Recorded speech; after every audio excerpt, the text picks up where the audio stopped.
It's officially talking season. From the FSU quarterback taking shots at Alabama, Steve Spurrier taking digs at Texas. It's time to get the squad together. You're talking ball with the SEC squad, sponsored by Game Time. From Alabama to Tennessee, from Georgia to Oklahoma, from Auburn to Texas, it's the local experts of the Locked On Podcast Network bringing you scoops, breakdowns, and the most comprehensive preview of the upcoming SEC weekend. It's the SEC squad, and we have a seat for you. Hurt feelings and thin skin are prohibited. Squad up, you're part of the SEC squad. And what's happening, everybody? Welcome to the SEC squad. Sit back, grab your favorite beverage, and join us as we get you 1 week closer to the start of another college football season, another season in the SEC. Today's episode brought to you by Monarch Money. Take control of your finances with Monarch Money. Use our code LOCKEDONCollege at monarchmoney.com. Get 50% off your first year. Let's welcome in our panel. We got Brandon Olson of Locked On Gators. We got Zach Blackerby, Locked On Auburn. Stephen Willis, host of Locked On Ole Miss. John Miller, Locked On Mizzou. Jimmy Stein, Locked On Bama. Chris Marler, Locked On Gamecocks. And Corey Burton, Locked On Vandy. I'm Chris Gordy, host of Locked On SEC. And gentlemen, we got a full house here. You'd think the regular season was starting. How's everybody doing? We're hyped. That's why we're all here. Obviously, I don't care if it's June. We're ready for football. I'm here for the ad read. Steve Spurrier spoke. We're here. For the ad read. Well, speaking of getting hyped for the season, we are officially in the talking season, gents. This late June, it either means somebody's taking shots at another school or it means Georgia had another player arrested for speeding, and that hasn't happened yet. So not yet. Knock on wood. The day is young. Yeah, it's coming. But how about Florida State quarterback, new Florida State quarterback, Thomas Castellanos, coming over from Boston College to FSU, hasn't even taken a snap yet for the Seminoles, and doing a sit-down interview with Pete Nakos of On 3, asked about the Bama game week 1. They're hosting Alabama, and he says, I'm excited. People, I don't know if they know, but you go back and watch every first game that I played in. We always start fast. I dreamed of moments like this. I dreamed of playing against Alabama. They don't have Nick Saban to save them. I just don't see them stopping me. Thoughts on the shots fired? Jimmy, this is an ant farm for Alabama. Yeah. So get It your would make camera ready and let's get it. It would make more sense if that quote came from a Diego Pavia or a Jackson Arnold or even a Nico. But Thomas Castellanos, it's just the strangest play. Jimmy? Nico who? Stopped. I'm still shook. I'm still shook from the quote. So Iamalava. Yeah, Iamalava, that's how I said. He kind of has to look up to Kyler Murray, doesn't he? It's just a strange quote from that guy off Florida, not just Florida State's. I mean, Florida State's off a 2-10 season. This guy's off losing his job as the starter and quitting. It's just kind of a strange place for that quote. But that said, Alabama lost, 3 games last year to basically 500 football teams. They have to do their talking on the field this fall. I know, but you must be this tall to talk trash. Is all I'm saying. That's embarrassing. Well, early season, huge upset last season, at least perceived. Castellanos goes down to Florida State, beats them in Tallahassee. Now he's going back there. What would that be like, the App State kicker transferring to Michigan in 2008 or something? What a weird situation. But, yeah, as somebody who played against Thomas Castellanos last year, Missouri played BC at home last year, I think he's an okay player. He's okay. He's not horrible. He's not great. He's fine. That's what I think about him. I will also say the fact that like him saying like how unstoppable he was last year, brother, you're talking to your own team, man. That's who couldn't stop you. It was your own team that you're currently surrounded by. So I don't know why all of a sudden we're gonna like. I think that the idea that say that Nick Saban can't save him now. I'm not sure if you watch tape of Nick Saban versus dual threat quarterbacks at times when he was there. Not always great, but I think this is one of the situations where it's like if you're coming off a 2-10 season, especially, just don't say anything. Go on the field and then shock the world. And unless you just want to, like, I don't know, you're just bored, I guess, since it's June. I'm going with the latter there. He was bored because it's June and somebody stuck a microphone in his face. Yeah. He said, "Hey, we're gonna beat Alabama. They're gonna be in trouble. Nick Saban's not gonna be there to save them." And it's going to be a disaster for Florida State, I think. But like the quote kept piling on. That makes me think he went into this interview saying, "I'm gonna talk my smack." Right. Alabama. It wasn't just like a comment where we could almost say like, was he just talking and he said something a little too aggressive? He went on and on. He went on and on about BC, his situation at BC, sort of attacking Bill O'Brien a little bit. Good. You know, Bill O'Brien used to at Alabama. Bill O'Brien would cuss out Bryce Young on the practice field, who's the most gentlemanly quarterback in history. I can imagine what those practice sessions must have been like when Castellanos was there with Bill O'Brien. That must have been some crazy WWE stuff going on that field because Bill O'Brien's very difficult to play for. When the quarterback's clapping back, it's going to be a mess. Interesting question. Does Bill O'Brien hate short quarterbacks? I know Bill O'Brien hates running the football on second down. There you go. Hey, it's Bill Bryan. There is no O. Yeah. Well, Castellanos 2 years ago was a dynamic runner. He had 1,000 yards rushing, 13 rushing touchdowns 2 years ago. He kind of lost that a little bit last year before he got hurt after 8 games. But I bring this up because Bama has historically struggled with some running quarterbacks at times. Think Johnny Manziel. Think, guys that were mobile. Now, of course, Kane Womack is the defense coordinator now. It's not, Saban's gone, but you look at the quarterbacks last year, Byron Brown had some running success against them. Peyton Thorne had 40 rushing yards. Nico had 44 rushing yards. And, of course, Jackson Arnold had the most success, 131 rushing yards. So I just bring that up to say, does Bama just load the box and say, we're not letting Castellanos get loose on us? I don't care who the quarterback is. I'm loading the box if I got Gus Malzahn calling plays on the other side of the ball. I'm going to make you do it. Especially and Castellanos being an okay quarterback is not going to cut it against Alabama. He's just okay. He's just solid. It's not going to cut it against Alabama. Well, also, the thing about the strength of this Alabama team coming in is like the secondary is going to be really, really good for Alabama this year. It was good last year, too. I mean, I think they were second in the SEC in interceptions, and they were really, really good. They just didn't have a lot of depth. Like, they were just injured a lot. You're going into the season fully healthy. It's not a team that's going to like get to the quarterback a ton and get a lot of sacks. It's not really what they do in Womack's defense. So, I mean, yes, sack the box until like he can prove to you that he can throw the football, then you're fine. He's such a bad passer. Even in the College Football 26 trailer, he's throwing picks. That's how awesome. They have a radically. It doesn't matter. D-line to just put their hands up and it's They have a radically new offense too. I think 5 transfers on the offensive line coming in. 2 new receivers and Squirrel White from Tennessee and Deuce Robinson from USC. The new OC. I think one difficulty Alabama's going to have in the preparation is just what are you watching? Right. What are you watching from last year? Watching Florida State's offense last year, that's a waste of time. I guess you watch a little bit of what Gus was doing at Central Florida. You watch a little bit of the last 2 years as when Thomas is a starting quarterback at BC. But it is going to be a difficult preparation for Alabama because you're not exactly sure what you're going to see. Yeah. Where would he rank among quarterbacks in the SEC, guys? Height-wise, very low. Bottom. Yeah. Somewhere around Blake Shapin. Well, getting into our ad read, probably a power bottom.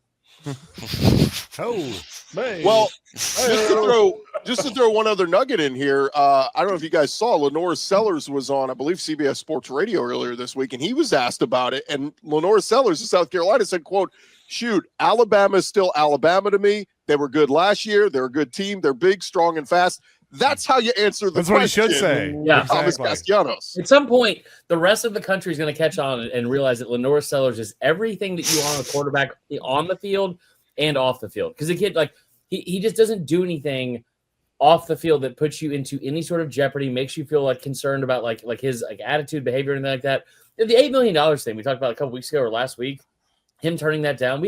I have no doubt in my mind that somebody offered him that. If the kid from Tulane got $4 million a year, I have no doubt in my mind that Lenore Sellers got it.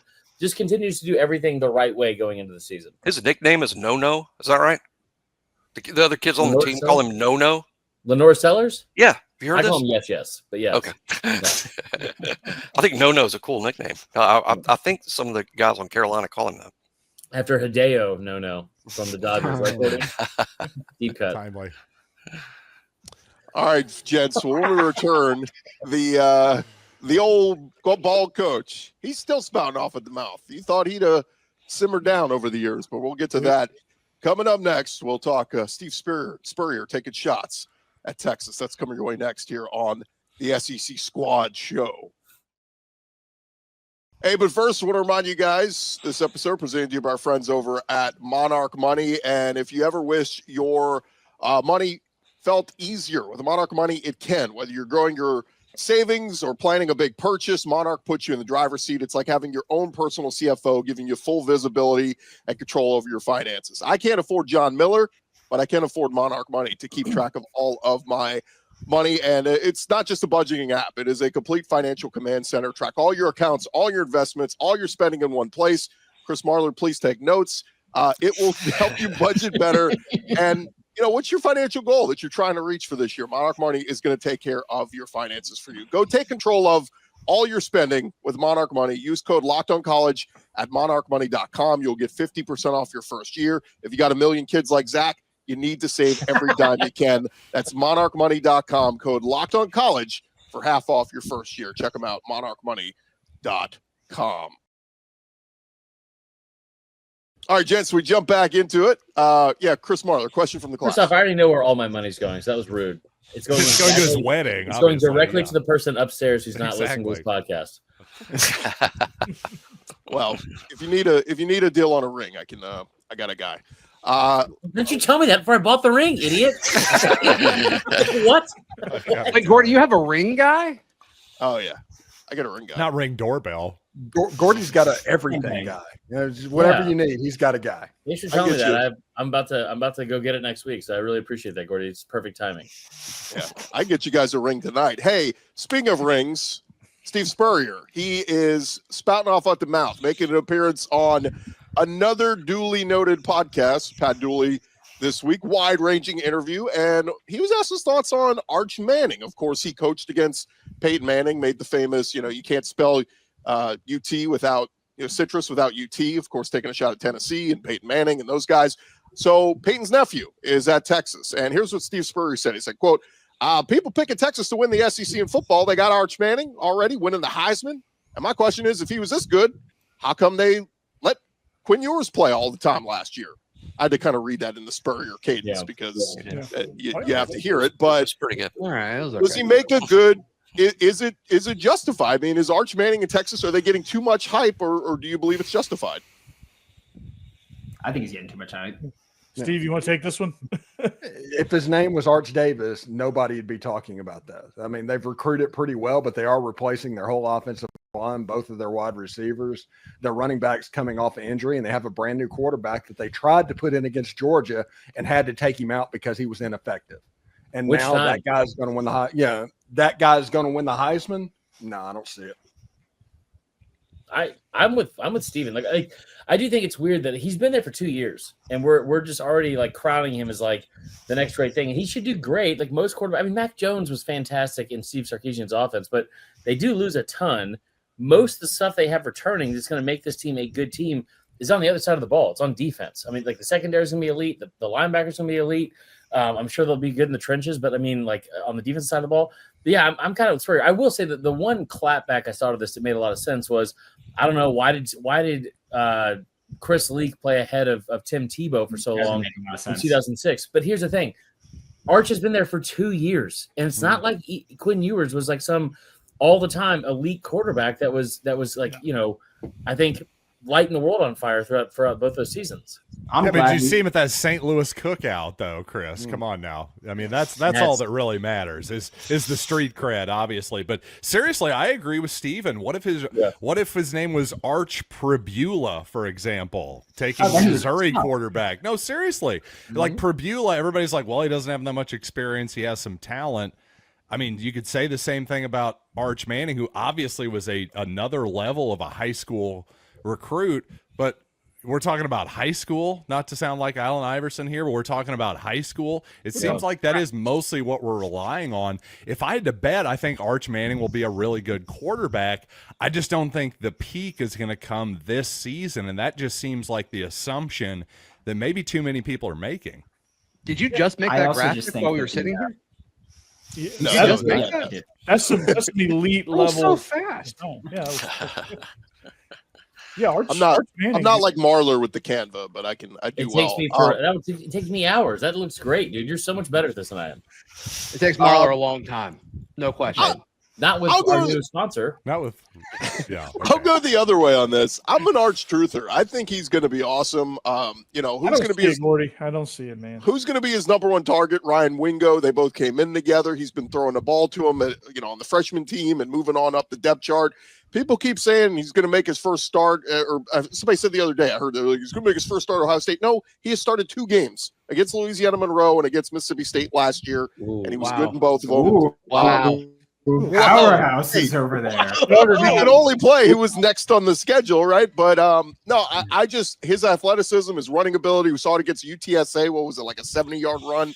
I think Arch is going to be good. Like Sark's track record has been pretty good. But Gordy, I think Arch being good means he doesn't hit expectations.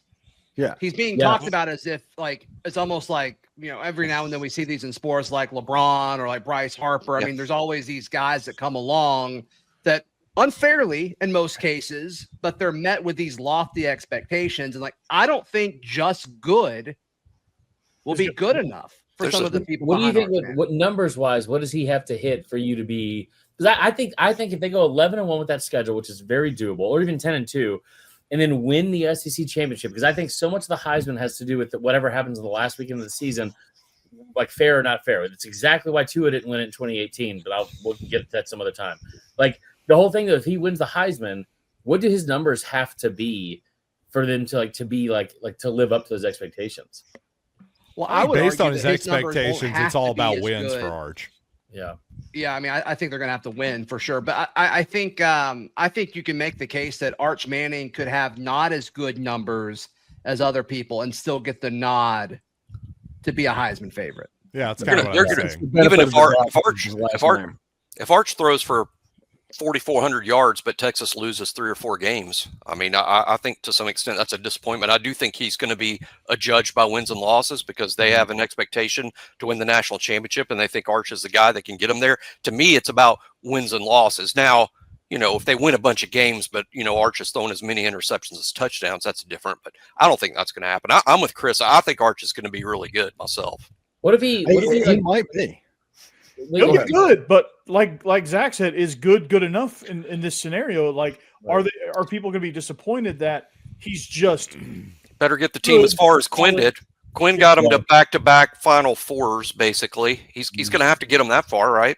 Yeah. He also the other question I would have with Arch is if he how long is he going to be left in games? Because I'm sure they have a lot of talent at quarterback. They recruit well at every single position. Sark's been great, but what Arch doesn't have that Quinn had is Arch on the bench. And so if he gets hurt, what does that look like for their title hopes? I wonder if they should be up in games very big for most of the second half because that schedule is still very, very easy. I wonder what that looks like in the second half. Also, real quick, when he was in high school and played a good team in high school football, he had about 115 yards passing. He did not play in the Army All-American game. He did not play in the Under Armour All-American game, and he did not go to Elite 11. That explains a little bit of the unknown going into the season and a lot going on to his last name. Yeah, I think there are 2 things also with first off, I blame the recruiting services for straight up lying and saying that he was the best player in the country or the best quarterback or the best anything. Manning gets clicks. Yeah, it's the Manning name, but also for what Marler said about, and it is a comment that I've seen quite a bit about it with Tim Tebow. Just want to throw it out there of, why didn't Tim Tebow play more? Tim Tebow led the Florida Gators in rushing touchdowns as a true freshman on their way to winning the national championship. He wasn't only playing very sparingly in his second season. Tim Tebow was leading the team in rushing touchdowns as a true freshman. It's really not the same as Chris Leak. Well, Leak was like a 3-year starter too, right?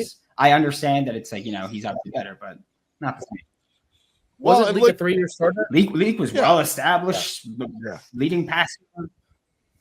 And with Arch's running ability, some Texas fans were clamoring for that. Why not put some running packages in there for him? We saw it a few times, but obviously he's way more athletic than his uncles were. I will say too, that opener at Ohio State, I mean, it's such a big game, but the 3 weeks after that, they get 3 straight home games against San Jose State, UTEP, and Sam Houston. I almost feel like the game plan against Ohio State should be run the ball, play defense, and like don't put any pressure on Arch and let him build up that confidence in those next 3 home games. I think the name that people are going to be saying after they leave Columbus is not about Arch. It's going to be about Julian Sayin, the quarterback at Ohio State. I'm just saying. Yeah, there we go. It's ridiculous to look around the country and see all the quote blue bloods that are having new quarterbacks this season. Yeah. It's nuts. Mm-hmm. It's gonna be Thank fun. you for calling Missouri a blue blood. I really appreciate it. Blue blood Ole Miss, really working in that new QB. Yeah.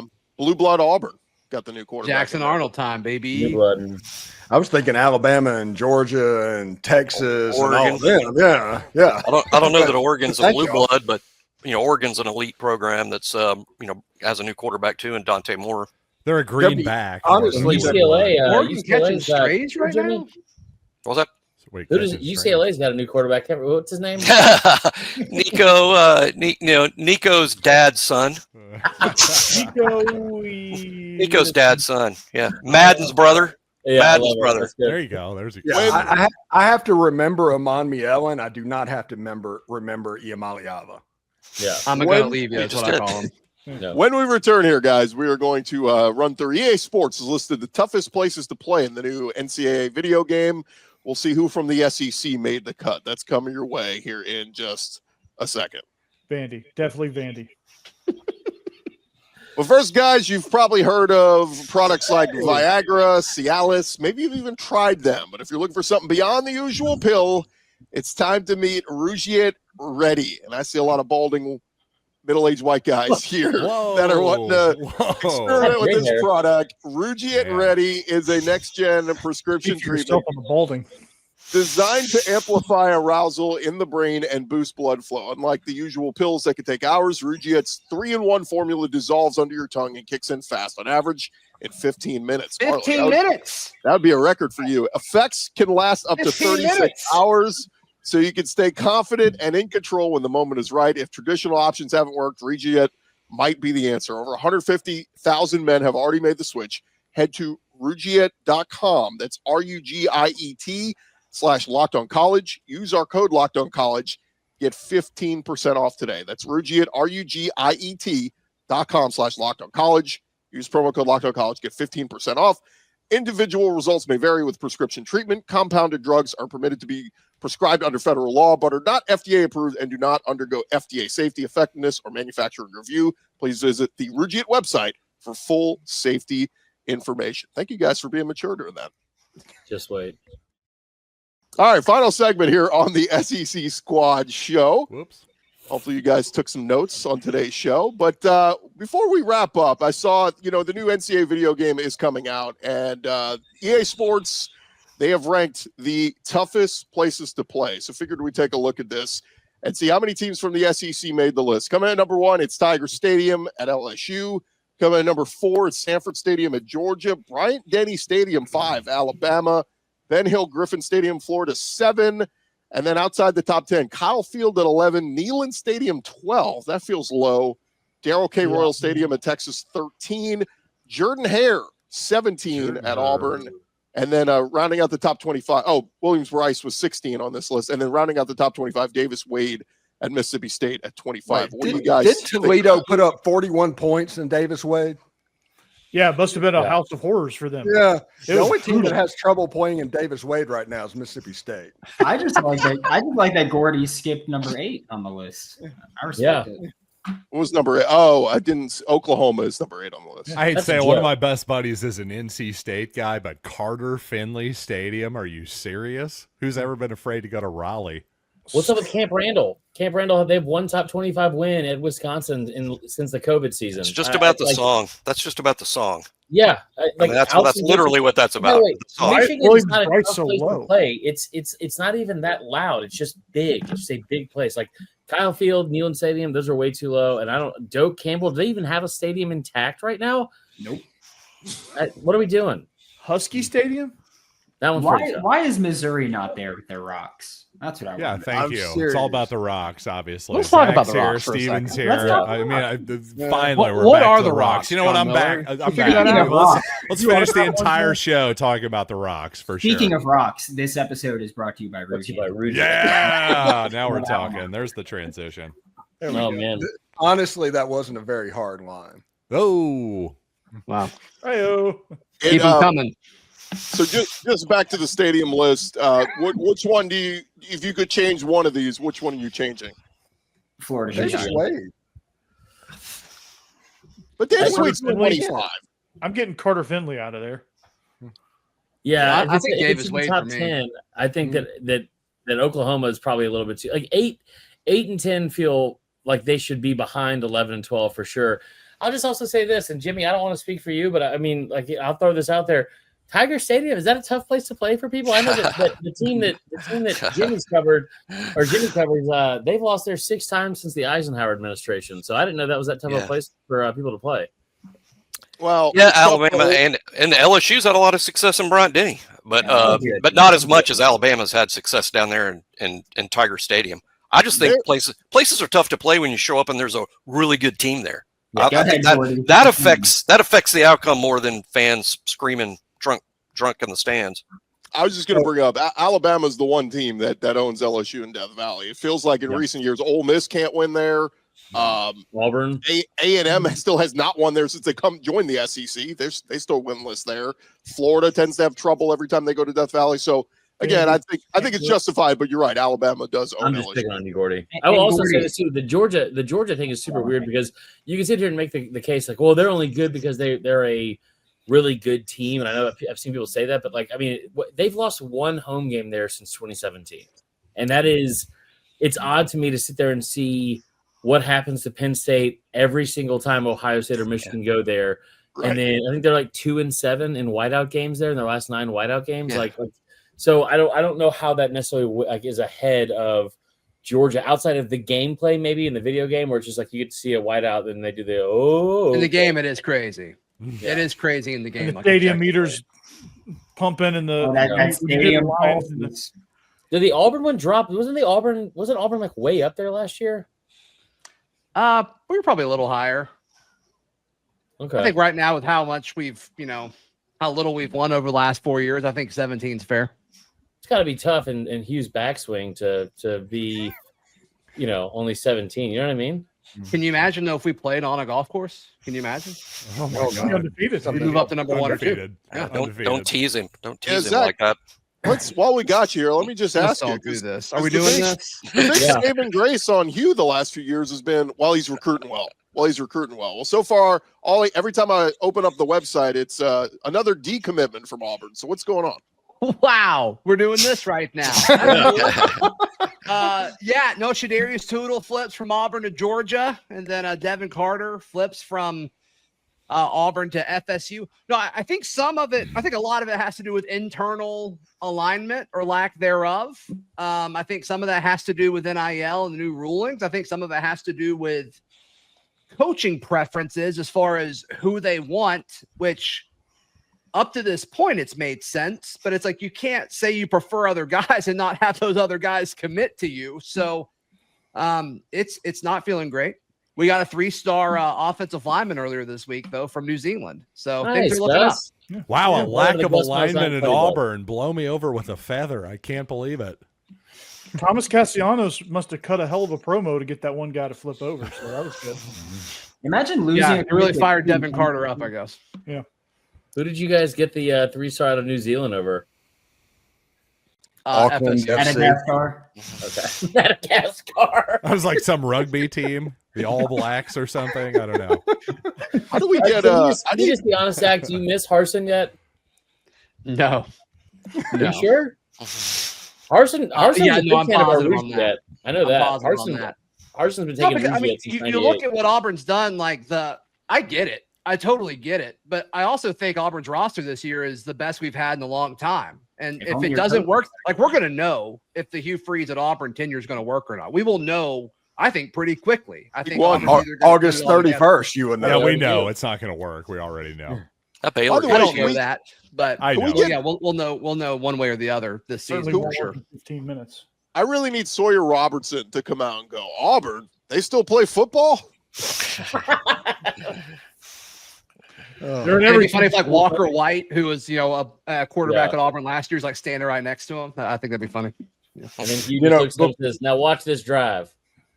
Yeah, before y'all get out, we get out of here. Did y'all see the video from the EA Sports game of Lane Kiffin? It looked like an Audi Lane Kiffin. It looked nothing like him. It's like Sean Payton's distant cousin was Lane Kiffin in that game. That's probably the player model that they used.